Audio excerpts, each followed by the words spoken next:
seorang remaja yang masih di bawah umur dibekuk aparat kepolisian karena diduga menjadi pelaku pencabulan terhadap seorang anak di bawah umur yang menjadi pengungsi korban bencana gempa dan tsunami di Palu.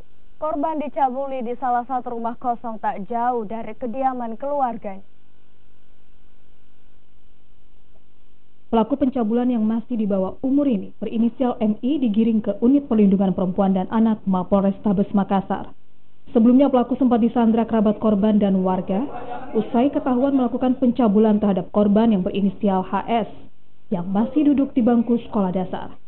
Korban merupakan pengungsi korban gempa Palu yang baru beberapa minggu tinggal di rumah kerabatnya di Perumahan Sudia.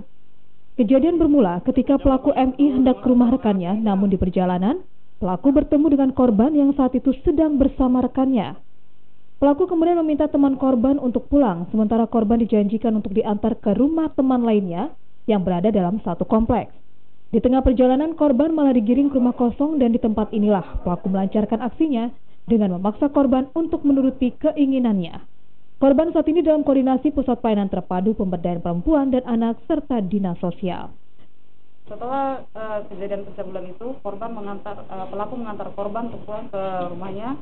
Jika sampai di depan rumah, bertemu dengan laki-laki Hendro yang adalah om daripada korban.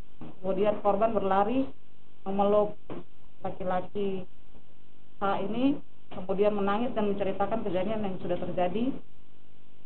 Kemudian pada saat itu laki-laki H bersama dengan warga di sekitar mengamankan pelaku dan menghubungi Polsek Biringkanaya. Atas perbuatannya, pelaku MI disangkakan pasal tentang perlindungan anak dengan ancaman minimal 5 tahun dan maksimal 15 tahun. Arif Tirtana, Kompas TV, Makassar.